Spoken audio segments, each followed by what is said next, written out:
बबलू हाथी सुबह सवेरे अकेले वन में टहलने के लिए निकला।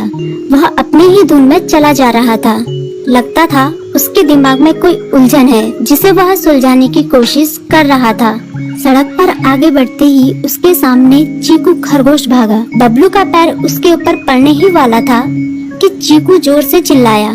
उसकी आवाज सुनकर बबलू ने अपना पैर पीछे खींच लिया। कहाँ खोए हो बबलू भाई? कहीं नहीं, बस कुछ ऐसे ही सोच रहा था। किस बारे में?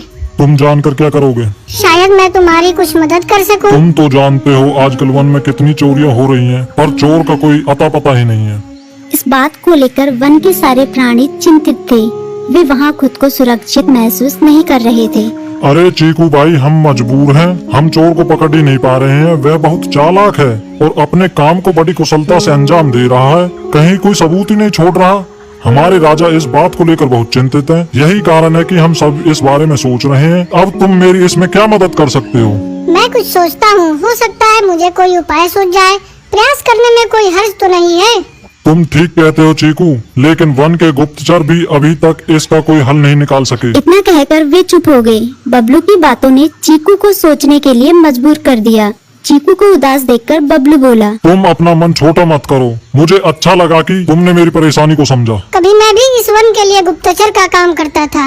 एक बार मेरी टांग टूट जाने से मेरे अंदर फुर्ती नहीं रही। तब से मैंने यह काम छोड़ दिया।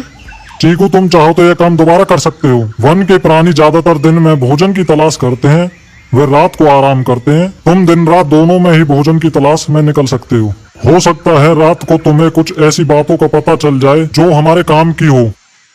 हाँ बबलू, तुम ठीक कहते हो। मैं आज रात को वन में घूमकर इस बात का पता करने की कोशिश करता हूँ। थोड़ी देर बातें करके चीकू अपने बिल की ओर बढ़ गया और बबलू अपने रास्ते चला गया। चीकू के दिमाग में अभी तक बबलू की कही बातें घूम रही थी। उसे समझ नहीं आ रहा था वह बबलू की मदद कैसे करे। दिन भर वह उसी उधेड़-बुन में लगा रहा। शाम होते ही चीकू कुछ सोचने लगा और वह चुपचाप बिल से बाहर निकल आया। चीकू की पत्नी ने देखा तो बोली, इस समय कहाँ जा रहे हो? बाहर खतरा है। खतरा तो सुबह भी रहता है, लेकिन खतरों से डर कर हम भूखे तो नहीं मर सकते। मैं बाहर घूम कर आता हूँ। इतना कहकर चीकू रात को बिल से बाहर निकल आया। कुछ दूर जाकर उसकी नजर बंकू उल्लू पर पड़ी, जो कुछ ही दूरी पर था। वह पेड़ की डाल पर बैठा अपनी गर्दन चारों तरफ घुमा रहा था।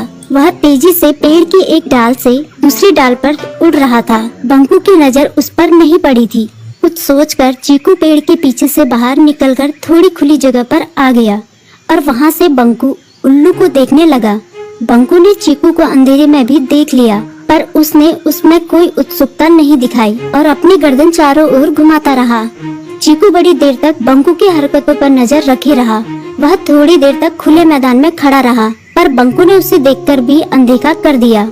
उसने महसूस किया कि बंकू के आसपास चमकू चमगादड़ भी मंडरा रहा था। कुछ देर वन में घूमने के बाद चीकू अपने बिल में लौट आया और सुबह होने का इंतजार करने लगा। अगली सुबह बबलू उसी रास्ते में जा रहा था। रास्ते में चीकू उसका इंतजार कर रहा था।